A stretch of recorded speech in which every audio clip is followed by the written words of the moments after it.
voilà, ils sont tous à vous. Hein. Donc si vous avez des questions après les films, c'est le moment d'en profiter. J'ai peut-être posé la première, pour montrer qu'il n'y a pas de questions bêtes. Ouda, c'est quoi l'origine de ton film? Qu'est-ce qui t'a donné envie de raconter cette histoire de cette fille et de ses copines, du coup, et de son copain? En fait, moi j'ai eu la chance de... Bonsoir d'abord, merci d'être venu, Simon. Moi j'ai eu la chance jeune d'avoir vécu des très grandes histoires, d'avoir des amitiés très fortes.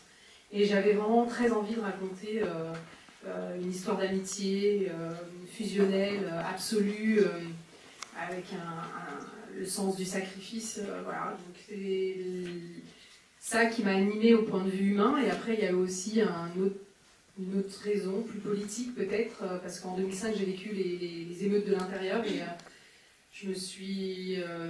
j'avais très envie de descendre et moi aussi de brûler des poubelles, bien évidemment, vu que ma colère pouvait être, on va dire, canalisée par mon art, le cinéma. Du coup, je suis pas descendue, mais j'avais cette colère en moi. Et je me suis toujours demandé pourquoi la colère ne s'est pas transformée en révolte. Et du coup, j'avais envie justement de faire ce film pour voilà, une sorte de constat en fait sur les monstres concrets.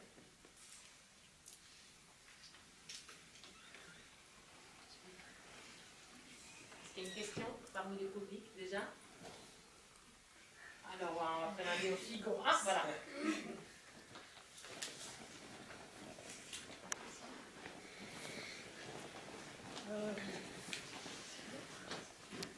Alors, une question très simple, comment s'est passé le casting pour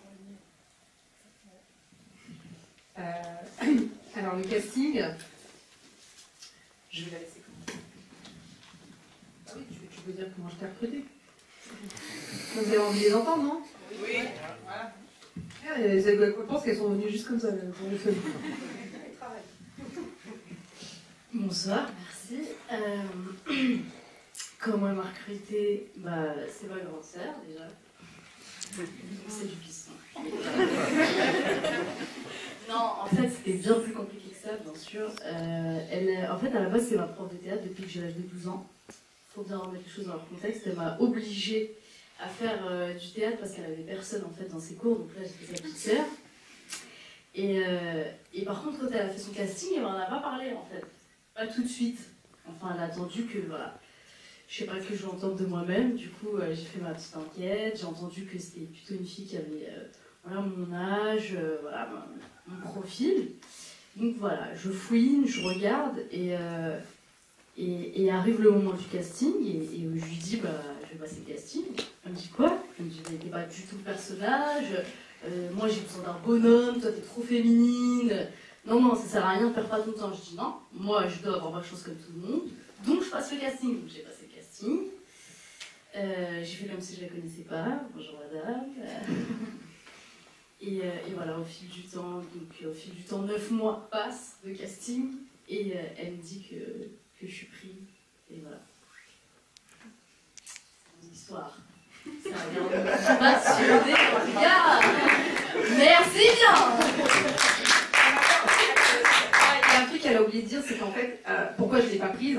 Parce qu'en fait, elle a fait. On a grandi dans un quartier populaire, mais elle, on ne voulait pas qu'elle aille au collège de secteur. Donc, du coup, elle était dans une école primaire catholique, elle a fait du catéchèse, on l'a inscrite à la danse, classique. Elle a fait de la couture. Imaginez qu'elle allait voir un prince ou un truc comme ça, tu vois. On l'a préparée déjà pour aller après, quoi. Et en fait, petit à petit, moi c'est vrai que je trouvais pas que c'était... Parce qu'en fait, elle venait au casting, elle avait du vernis, je me dis, t'as rien compris, t'as du vernis, tout ça. Et en fait, petit à petit, elle a commencé à s'habiller en jogging, à mettre des bonnets. Elle a fait une natte, et elle s'est fait virer de son collège, de son lycée, pardon. Et voilà, et petit à petit, elle a commencé la boxe, etc., jusqu'à ce qu'elle ait fini par me convaincre, en fait. Parce qu'à la base, puis après, il y avait aussi le fait que c'était ma petite sœur, j'avais peur d'abîmer notre relation. Mais bon, on l'a plutôt renforcée, on va dire. Bonsoir, c'est un tout autre parcours pour moi parce que j'étais pas du tout en fait dans le théâtre ou dans le cinéma avant. J'étais en licence lettres et je me découvrais Enfin, je suis assez timide en fait pour le cinéma et le jeu, et comme j'étais assez réaliste sur le milieu, je me disais que ça allait pas être facile. Surtout, j'ai envie de dire, avec l'état actuel du cinéma français qui, je trouve, n'est pas tellement le reflet de sa population. Enfin, bref, c'est une autre question. Et du coup, je me suis dit, bah, ça va être difficile, donc on commence par petit. J'ai cherché de la figuration. Et à un moment, je suis tombée sur une annonce, ils recherchaient 5 profils. Et parmi les profils, ils recherchaient une noire, avec des formes, entre 16 et 22 ans. Je me suis dit, allez, pourquoi pas. Et j'ai envoyé un mail, la directrice de casting m'a contacté 2 semaines après, toute seule. Ouda ne rencontre pas en premier. Et ensuite, j'ai fait la connaissance de Ouda qui m'a casté pendant 9 mois. Parce que comme elle ne me connaissait pas et que j'étais pas comédienne de base, je pense qu'elle avait besoin de savoir si j'avais les capacités pour soutenir ce rôle-là. Et si j'avais les épaules pour, non seulement pour le film, mais pour sa direction aussi, qui mérite aussi d'être pris en casting. Enfin, c'est... Bref. Et du coup, elle avait besoin de me tester et de tester mon endurance pendant 9 mois. Et c'est au bout de 9 mois que j'ai obtenu le rôle aussi. Voilà. Bonsoir. Moi, pour ma part, je connais Ouda aussi depuis que je suis jeune, depuis l'âge de 14 ans. C'était ma prof de théâtre aussi. Et puis, en fait, moi, à la base, je voulais le rôle de Maïmouna. Du coup, je traînais toujours dans le pas de Ouda. Je disais, oui, je peux passer casting, je peux passer casting. Et, mais j'étais pas le personnage,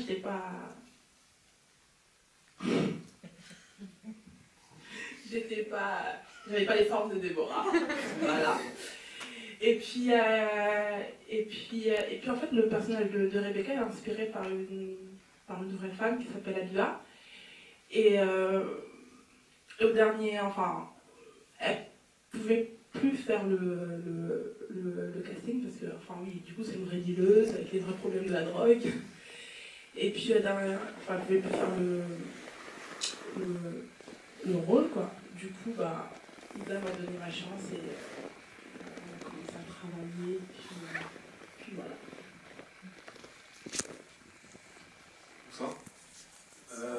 Il y a des ressemblances un petit peu avec Déborah, c'est-à-dire que, pareil, moi j'étais un petit peu...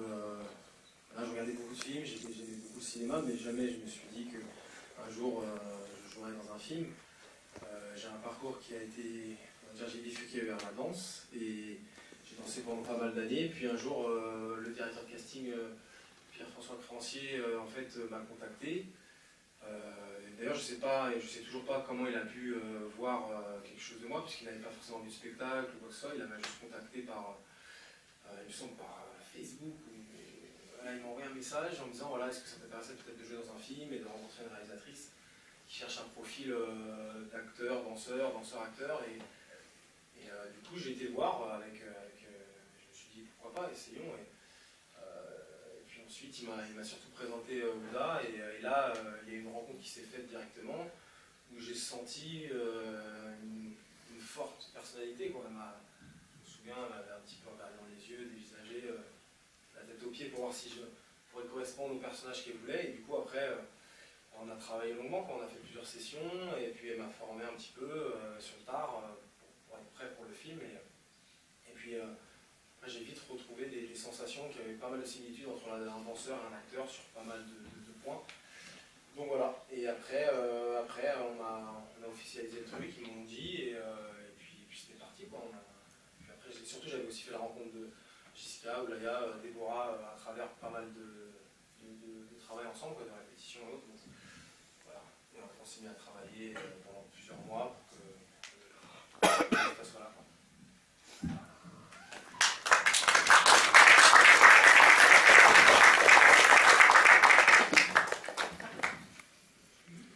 Des autres questions?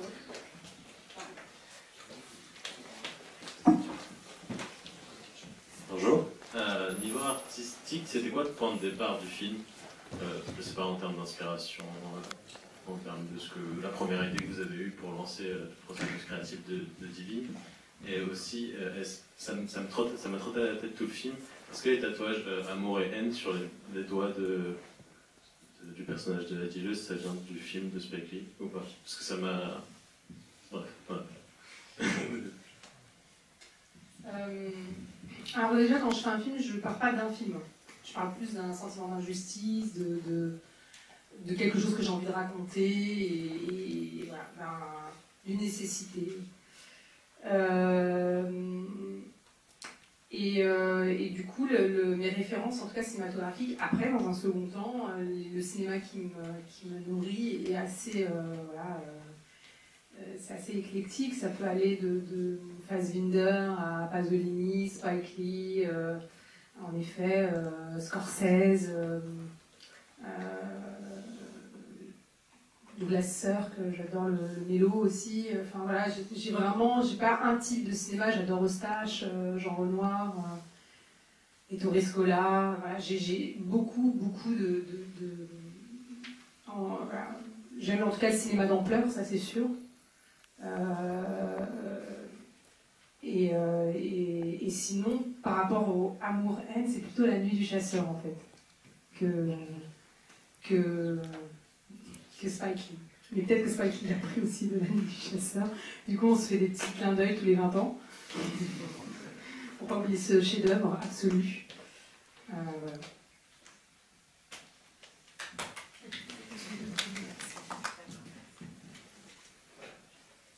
Mais c'est un vrai clin d'œil à La Nuit du chasseur, hein, pour le coup. Il y a plein d'autres clins d'œil. En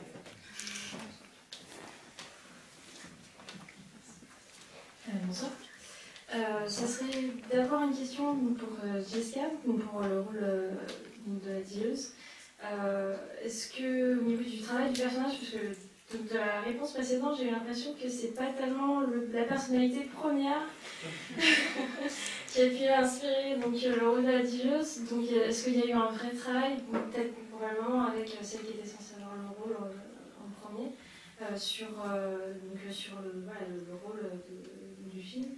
Et après, plus généralement, pour le rôle de chacun, est-ce qu'il y a eu... est-ce que vous avez pu apporter quelque chose chacun, ou vraiment, au niveau de la direction, ça a été finalement très écrit, ou voilà. Je sais pas si c'est très clair. En fait, non mais je le dis parce que... Il y a des libertés qui sont prises de sang du caniveau, et voilà. Comment, merci. Non, en fait, je voulais dire juste avant de leur donner le micro pour qu'elles le racontent, c'est que c'est vrai que toutes, pas que simplement Giscard, c'est tout un rôle de composition. Et moi, je dis toujours que j'ai eu De Niro, Depardieu dans mes mains, qu'elles ont fait un travail vraiment de... C'est des sentiments qui sont assez loin d'elles, hein, et pour moi, elles ont vraiment ce niveau-là, Meryl Streep, Adjani. Ouais, c'est bon, vous gonflez pas non plus, hein. Merci. Bah non, j'ai pas travaillé. Non, mais oui, au départ, c'était pas facile, quoi. Je me suis dit, ah ouais, comment je vais faire? Surtout que j'avais en fait la vraie en face de moi, je me suis dit, ah ouais. Mais après, vraiment, je pense qu'on fait ce métier-là pour ça, quoi, pour se mettre dans la peau d'autres personnes.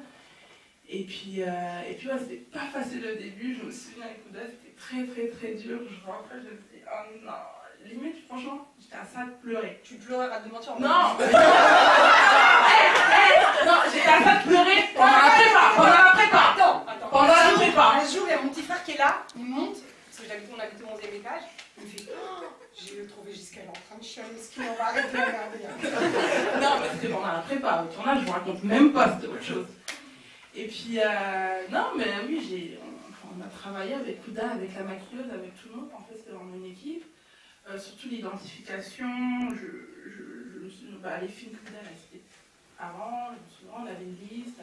J'ai regardé tous les films de gangsters. Après, je suis partie sur le terrain aussi. J'ai appris à comment découper du shit, comment vendre, comment fumer, comment rouler. Enfin, tout ce que vous avez vu, quoi. Et je pouvais pas tricher en fait, parce qu'avec Ouda, on triche pas. Elle me posait une question, si je n'étais pas précise, elle me disait, mais attends, mais Jessica, tu te fous de moi ou quoi? Je pouvais vraiment pas. Et du coup, ouais, j'ai aussi traîné avec cette fille-là, Abiba. On a traîné ensemble, j'ai vu comment elle réagissait, comment elle se comportait, comment elle marchait. Et puis voilà, avec la maquilleuse, on m'a coupé les cheveux. J'ai dû avoir des cicatrices. Alors, Du coup, voilà. Après, j'ai dû aussi comprendre la psychologie de mon personnage. C'est que c'était pas une mauvaise, quoi. C'est pas une méchante. C'est une visionnaire, elle est trop intelligente. C'est quelqu'un qui c'est la seule qui a vu le potentiel de Dunia. Tout le monde dans la cité l'appelle la bâtarde, la bâtarde, la bâtarde.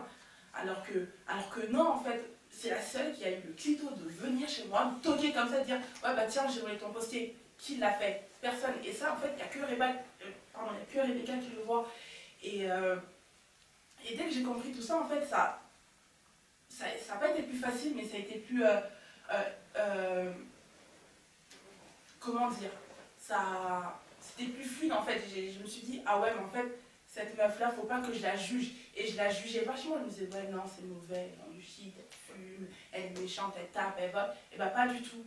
Et dès que j'ai compris ça, en fait, pour moi, ça a été plus fluide pour jouer ce personnage.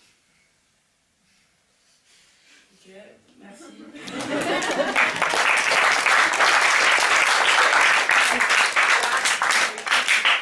Maintenant, c'est pour tout le monde, madame. Merci.